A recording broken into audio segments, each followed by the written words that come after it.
My lords, ladies and gentlemen, hello and welcome back to the latest episode of Transport Fever 2 on the hard mode series. Now, before we get cracking properly, I need to get a bit of background information out of the way, as well as obviously deal with the winner of the giveaway of Transport Fever 2 as discussed in the previous episode. Obviously, good news first. Let's start with the competition winner. Now, what I did is I went through everybody who'd commented, nominating themselves and putting themselves forward to be in with a chance to win a copy of the game, and I assigned each commenter a random, well, not a random, it was a numerical digit, 1, 2, 3, 4 and so forth, just in order of the time the comment was received. So that's how I've done the numbers there. What I did then is, using a random number generator just picked up off Google, I put the numbers in that were obviously eligible, and then told Google to give me, or to pick a random number from the list to determine the winner. I think that's the fairest way to do it, and the winner turned out to be Karthnik Raddy L, or Karthnik Reddy L. I can't remember, I don't have the name in front of me, so congratulations to you. What I'll do is I'll flash up my YouTube account email on screen now, and if you just want to drop me an email there, and if you're on, for example, Steam, let me know and I can send a copy of the game via Steam to you in the next few days. If you're not on Steam, obviously let me know what would be a convenient way for you to receive the game, and we'll sort something out. So congratulations indeed to you. To everybody else, I offer my commiserations, but do not despair. I am planning to do further giveaways in the future. If you speak to my wife, she'll tell you I am generous to a fault, much to her annoyance, but much to the children's delight, as you can imagine.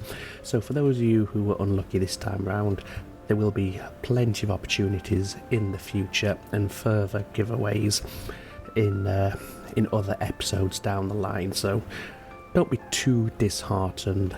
There will be other opportunities along. So that's the nice happy news dealt with. Now for the a little bit more troubling news, shall we say. First of all, I am now fully fit once again after contracting coronavirus, which is obviously good, so no ill effects from that whatsoever. However, I've returned to work, obviously, once I was able to, and I've walked into one of the biggest issues and dramas I think to ever befall my place of work. And for a bit of background context, and I don't want to get political here, and I hope you can respect that. I believe all political persuasions and beliefs should be obviously healthily debated, but they should also be respected. Now, with that being said, I am the trade union representative at work, so I've returned to work after seeing off coronavirus to a absolutely major drama, which is obviously occupying a lot of my free time, both at work and outside of work, in terms of research and background preparation and meetings and stuff like that, I'm sure you can imagine. So because of that, it's really eaten into my free time and therefore my recording time. So therefore, for the next week or two, the videos may dry up just a little. I will do my best to get them out for you regardless, of course. I'm not just going to put the whole thing on hiatus, that wouldn't do at all. And to be fair, doing a recording session is a nice break from the dramas of reality, shall we say. So for that I can only apologise, and I thank you in advance for your anticipated support and understanding on that front. Related to that, this episode you might find it's a little bit shorter than usual, and again that's just because of the lack of free time. And for a bit of further context on that front, it is currently 4:36 AM. I have just got home from work after a night shift and I'm quite tired, but this is one of the few times I had in the past week and the upcoming few days where I was able to actually sit down and do a bit of recording. So I apologise for the shorter length, and I also apologise if there's not as much output over the next week or two. Hopefully things will return to normal pretty soon and we can carry on with our lives. Anyway, that's enough of that. Let's get cracking. So here we are. We're at the cargo hub that was set up last time, if you remember, which is now handling the delivery of silver as well as the whiskey down here to the food processing plant that serves Portishead. We've got a few trucks waiting for the ships to unload the silver. Off camera, I have doubled these. We originally had 4. We now have 8. Just because I found that when the ships were dropping off, they were overfilling the platform, and the 4 trucks that we initially had weren't enough to clear the platform in time for the next ship to arrive, so we were having quite a bit of wasted product, which isn't good. So I'm gonna, as I said, I've doubled them up. I'd rather have the trucks sat idle on this platform here rather than have valuable silver go to waste. Obviously not that silver really has much increased value as far as I'm aware in the game. It's just an additional resource, but the point still stands. Obviously we can see something similar here with our food production, and in fact it's probably not a bad idea to go ahead and chuck a few more vehicles on here as well, and I'm going to go for another 4 to bring that up to 12. But that's an aside. What I'd like to do today, something relatively quick and easy, obviously bearing in mind, as I said just a few moments ago, this episode might be a little bit shorter, is I want to start getting the silver bars that get produced here and shipping them up to this machinery factory just here, with a view in the long term to actually getting some steel dropped into here as well, and then the finished product, the machinery, can be shipped further up the river, and that can then service the town of Rothbury. And I also believe, yes, Lewis also has machinery requirement, so there's going to be quite a bit of shipping on this map. So we'll be taking the silver bars from here to here, then picking up the machinery here and dropping it off here. For now, all we need to really think about is getting the silver bars up to here. So to that end, let's go ahead and get a port, and we want a cargo port, obviously. We'll go for the 2 terminals. We'll have 1 product being dropped off and obviously 1 being picked up. The steel, I think we have a steel mill nearby. Yes, not too far away, so we'll not be shipping the steel, at least not immediately, so we can stick to just 2 platforms for the time being. The only problem with this, as you can see, is it's sticking out massively into this river and it just doesn't look right. So what we're going to do instead is I'm going to start with just 1 and then double up manually like this, and we're going to go ahead, get the cargo, get a large dock, and we're just going to bang it straight on the side there. That way that it's not ingressing too far into the river. We have some unlocks there, as we can see, including a hovercraft, a new bus, and several new locomotives. Probably not get a chance to look at the locos today, but we might get a chance to do a bulk upgrade of our buses around the map, because that will be relatively straightforward. For now, let's concentrate on getting all this connected and activated. So we want the country roads here, and we'll go for a medium just for the visual effect rather than the increased speed that this offers. It's highly unlikely that any trucks will ever run down here, so the speed is largely irrelevant. This is just an aesthetic choice here. So that's that done. What we also want to do is start getting the silver bars brought up here, and we may as well, in fact, I'm not sure we can double up on these trucks just because they are the tipper trucks, so they may not handle these silver bars. Let's just check that, shall we? So we're using these dump trucks, and indeed they do not handle the silver bars. So we are going to need a second fleet of trucks running along this line, which are just going to be handling the silver. So let's do that first of all. So we want to go from this station here up to our port. Nice and simple. The colour, unfortunately, there's not much difference there, so I'm going to arbitrarily decide to go for a darker shade, just so we have the contrast between the two lines. And then we'll do the usual setup here where they wait for a full load. And we want to make sure that they're only taking the silver bars, of course, and they don't want to be picking anything up when they get to our freight exchange along the river's edge. So that should work perfectly fine. Let's quickly name this line. We'll just call it silver bar haulage.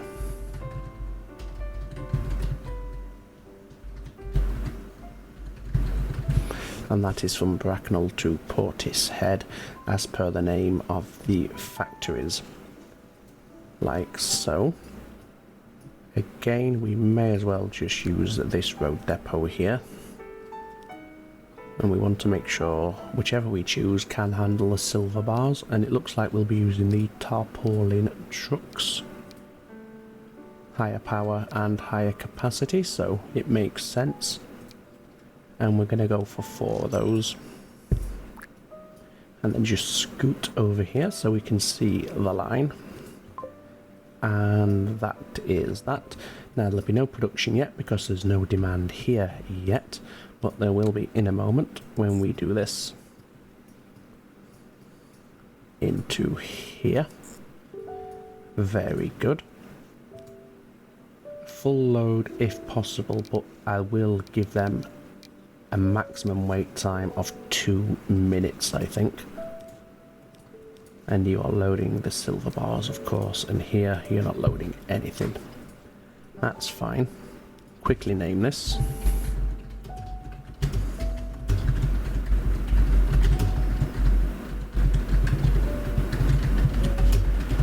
And this is the silver bar shipping line from Portishead into West Ham. And we'll just match up the colour there that we used on the freight line. Once I find the line again, there it is. Perfect. So now we can head to our shipyard.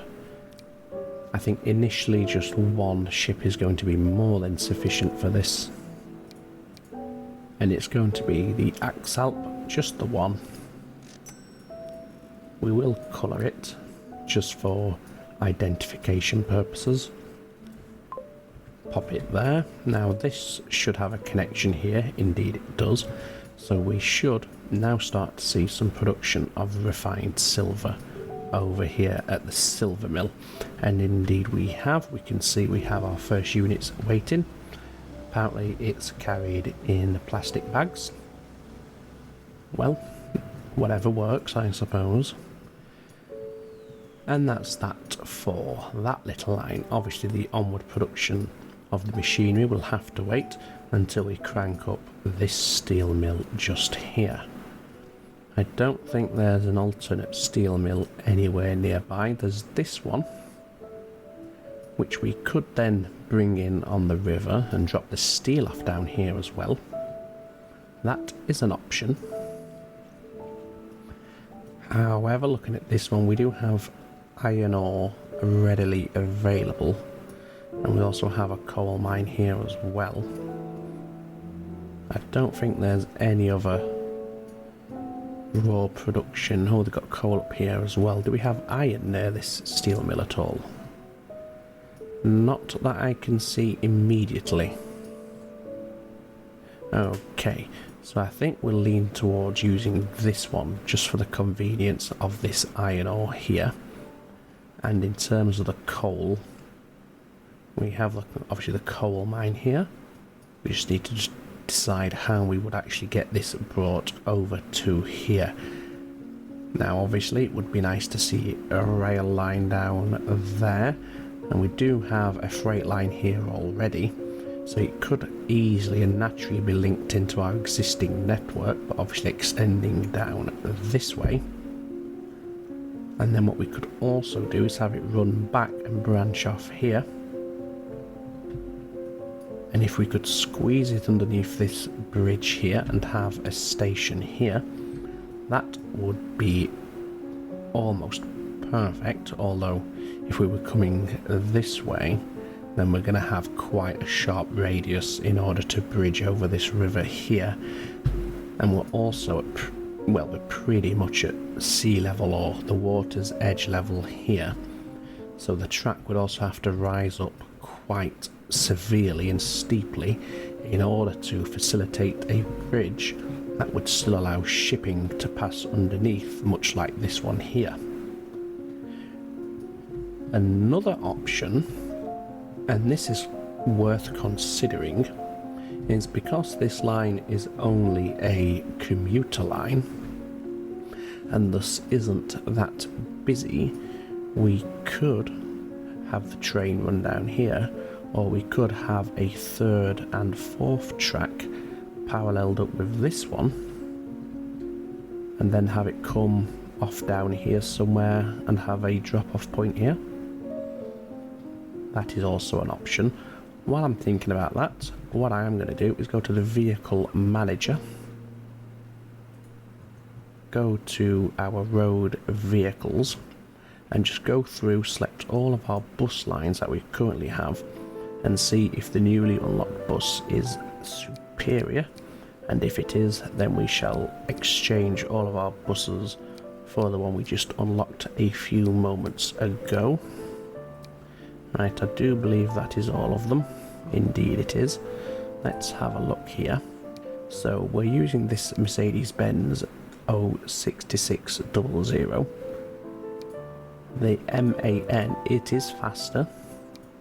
It does have a boost in the power rating, boosting capacity as well, better loading speed.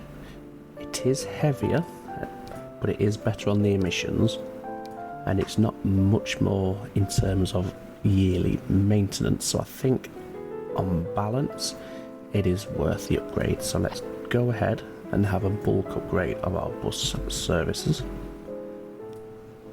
And just to check them out, we'll jump down here into West Ham, and there we go. We have one passenger on there, as we can see. Looks like a decent enough bus. Very European and rather 70s as well, so very era fitting, given that we are in 1970, of course. Okay, enough about that. So yes, I think the next venture is going to be this steel mill here. As I said, getting the ore over here, the iron ore, is straightforward. Getting the steel down to here and the coal is going to require a little bit more thought and consideration, and I think if we have the space and we can quickly test it here, the best option is going to be buddying up on this passenger line here. Now this can be a terminus station. I will say we'll go for 320 meters, and we're only going to need one track, I think.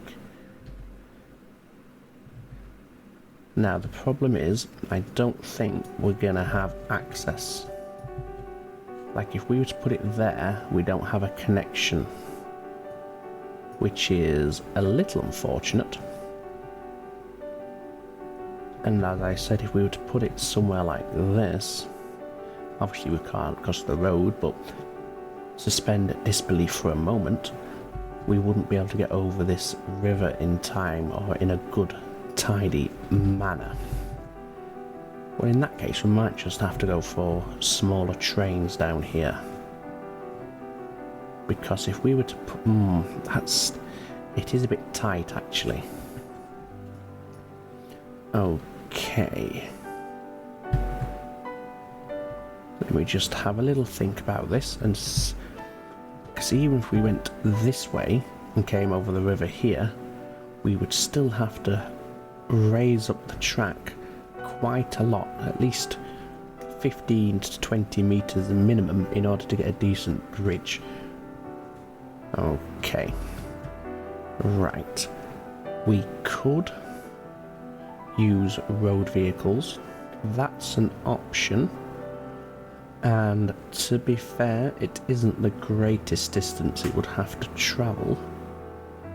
So I don't think that would be too beyond the realms of realism if we were to ship the steel over here via trucks. It's certainly one to think about, and we've also unlocked another locomotive, the BR218. Again, not likely to be able to check that out today, because as I said, it's going to be a shorter episode.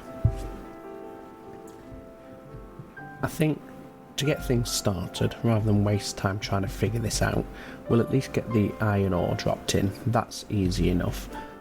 And then what I'll do is I'll experiment off camera between the episodes and see what seems to be the best solution, and when I come up with a solution we shall then put it into practice together in the next episode. So as I said, for now let's just get this steel connected up, shall we? It's not steel at all, is it? It's iron. And we'll have the road, well, we'll let it follow the contours a little bit just to make it look a little bit more natural rather than just ploughing straight through the landscape. We want to maintain some of the natural beauty around here.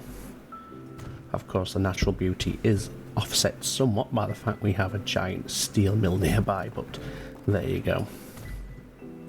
So let's just connect into there, then we can upgrade this road here. And that way the trucks that are delivering the iron ore have the higher speed road from start to end, so there's no unnecessary slowdown. And now we can put down a truck station at the iron ore mine. We only need one platform, 30 meters, and we'll have it parallel with the road here, like that. Just put down an extra couple of cargo platforms, because why not? And a second street access point as well. That does need renaming, so we'll do that now. And that's the Swinton iron ore mine. We'll get this connected up nice and easily. I promise in the next episode or two we will return to trains, of course. I know we've diverged from them a little in the past few episodes, but I do like to have a healthy balance between the vehicles. That's quite steep, but such is life. I'm sure the trucks will be fine. And then where's the steel mill? Here it is. And for now we're just going to go with a drop-off point. We can always swap that out and incorporate a truck station later, but just to get the ball rolling, that's going to work nice enough. And then we can do the line nice and easy. Again, I'll need to sort out the waypoints here at some point, as I still need to do at the silver mill, but that can be done off camera. We've seen it done a million times, we know how it's done now. And we'll quickly set up the loading orders here. So you're loading the iron ore. Maybe is there a lighter shade of orange we can go for this? Perhaps that? Yes. Quickly name the line.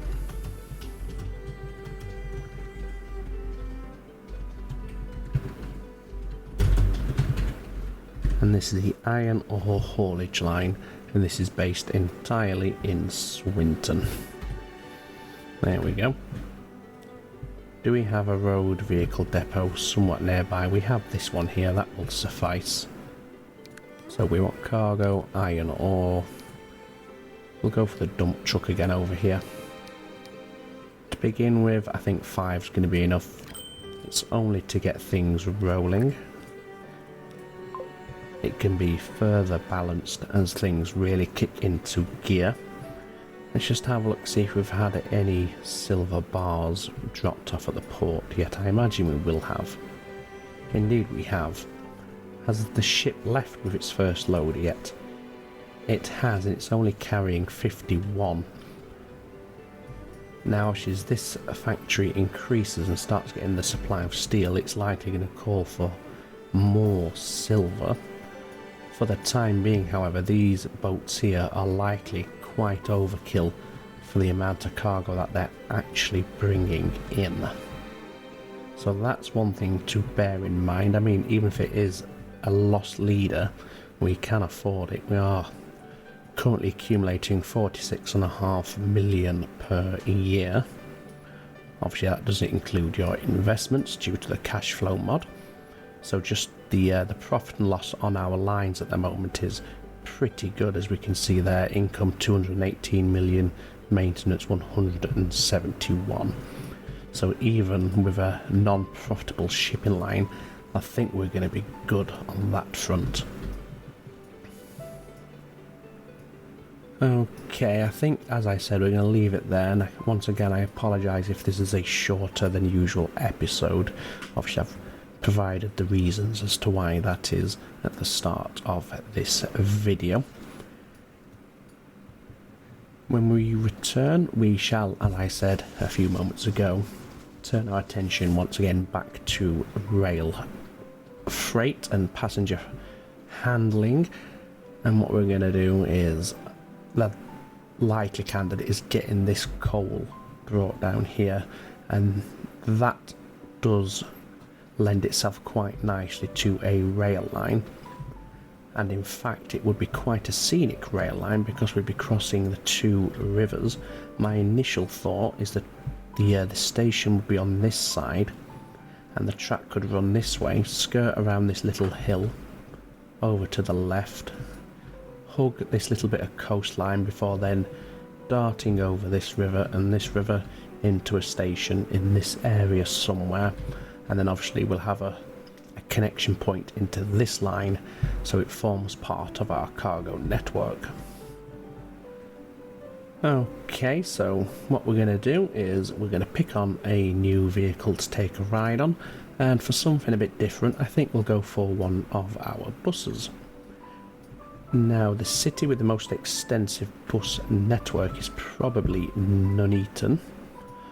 However, I think Portishead is likely to be the one that offers the best views for a cab ride on a bus.